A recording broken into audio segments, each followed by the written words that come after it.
onge PTSD people. There's nothing good in that country. I only feel the only person that I feel for is Davido, because Davido is on our side. Only person I feel for is that Davido. This way, if they're not going to tell truth about 240,000 years ago, the Koza man was here, Zulu man was in this land. They just telling that Koza man came to this land for 1800, 1900. You know, how are you going to trust the education system? Please tell me how. Yeah, you see now, if we have to, it's not about trusting them, it's about not coming up with a solution for the problem. Remember, we identified the problem, because the problem is that we need to think of a solution around this problem. So the solution from my end as a South African, can I come yes, in? The biggest problem we right now living in South Africa now, we put the DA in GNU. DA wasn't supposed to be part of the GNU. Supposed to MK or EFF supposed to be part of the GNU, okay? If you want the national unity. The DA is backstepper. You cannot put the people who is following, listen carefully, George Soros, fundamental beliefs. Who is George Soros? George Soros is the man who would create mass immigration, who lies to people, who lies to the world. His aim, he just is trying to destabilize the world so he can benefit from it. So you put the people then who is going to destabilize country, brother. Let's come in now, okay? The education. Yeah, but Mamet, you see, listen to this, Mamet. Listen. I'm not stopping you, but listen to this. Let's have a conversation. But listen to this. I hear your point. But then it also brings us back to my initial point, where I say if people were educated about politics, they will know how to vote. They will know what is a ward. They will know what's the responsibility as a citizen. They will know what we call citizen etiquette. That means they will know how to hold the government responsible, and they will also know their responsibility as citizens. The thing that's killing us here is that white people know how this game works. White people are very educated about the system itself, and because they also understand the intertwinings of the system itself, people are educated about that. Hence, they know when to vote, they know when to protest, they know how to get things done. So black people in general, we are not taught these things. We are not taught citizen etiquette. We don't know how to conduct ourselves as citizens, but we have certain expectations from a government, but we don't know how to hold the government responsible and to make it hold it accountable, because we just don't have that kind of information. This is why I say it's vital that people need to be taught about politics.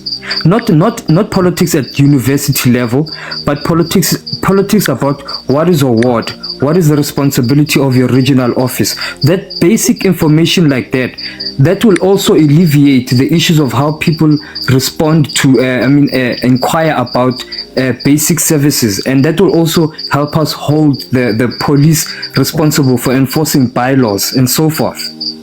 You see, it comes down to that. All right, Mr. Els, let's give a chance to Jay. Jay, is your turn, huh? I agree with the previous comment what was said. If, for example, I'm gonna use myself as an example. My water last week was off, and I pay my rates and I pay everything on time. And I couldn't understand everyone around me didn't have the problem, only me. But if you educated yourself enough to realize that ward councillor, which is DA, down the drain, because I don't care about the DA, like you said, poor service delivery, always. I realized that if I didn't take them to the ombudsman, they wouldn't have do their job. Immediately they called after the week. I went a week without water. I had to ask neighbors for water, because we live in a small community, so we tend to care about each other. But it's the etiquette around it that people doesn't know their rights, number one. They don't know what their options are. And then you get education at the end of the day that they don't teach us in schools, like this is your rights, this is where you go, this is when you complain about someone. Like if I didn't know I have a right to go to the ombudsman to complain about my ward councillor, my water would have never been turned on. They wouldn't have jumped immediately. But if this was a white area, and sorry, not white, black, but if this was a white area, you wouldn't have gotten this. You wouldn't have gotten this poor service delivery, because there they sweep for nothing. Here, when I log a call about a poor service delivery in my area, I have to wait 6 months or 5 months for them to come and clean up or to actually do their job.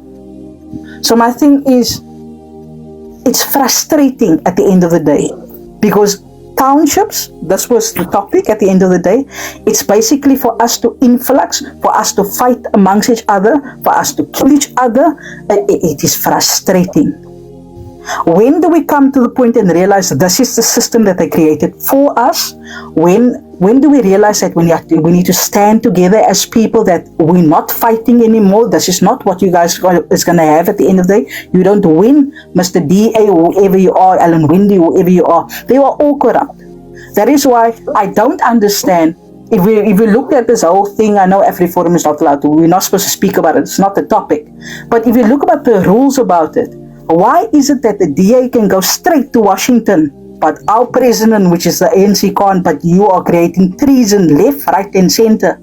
They came out with a stem showing them that they are racist. It is unfair towards us. They want us to fight amongst each other so that they can just take, and we must just keep quiet while we're fighting, doing the drugs, killing each other. It is very sad to see, but that is just the way I see things from my point of view. Right, they want us to fight. I'm going to close this live very early today, okay? Because I'm not sure today. So I'm going to give each member 2 minutes, then I'm going to close this live. Okay, we start with Shiponono. Shiponono, you got 2 minutes to speak, please. Thank you. Okay, you caught me off guard. I wasn't ready for us to summarize, but okay, I'll do it anyway. Amber, underground. Where are you, please? I hope you are not in South Africa, you too. I hope you are not today in South. It's a Durban finest. You said that uko tukanini mdas?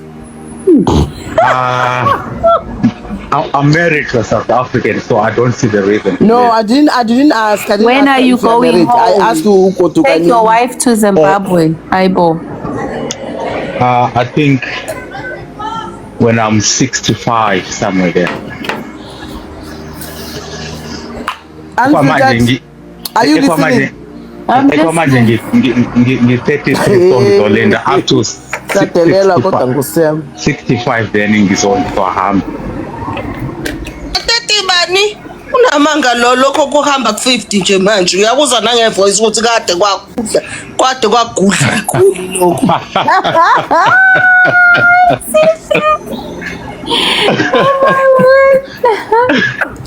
Basiqambela namanga ke. Basiqambela namanga. This one is old, no. He's very old. Dala, he's been running the streets of Johannesburg saying he's 30 something. Oh, how about 50 no? It's also 15 years. 15 years to retire again. Yo. No, it's maybe just the way I sound, but I'm not that old yet. I'm still trying to navigate life.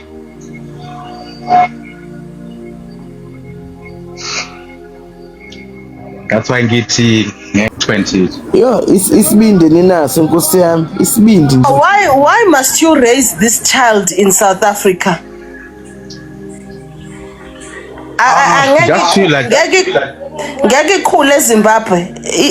Does Zimbabwe stagnate growth? Stops growth of children. Of course, I grew up there, so only that for now, that's what we decided to do. Then, as time goes, so we'll come up with another plan. Then that's when we'll be moving back to Zimbabwe with my lovely South African lady. I don't blame you because your women look like scarecrows. I don't blame you. Oh, again, now it's shifting to phenotype. But they do look like scarecrows. Most of them are not pretty at all. Yeah, most of them, but I won't choose most. I'll choose just one, the most beautiful one.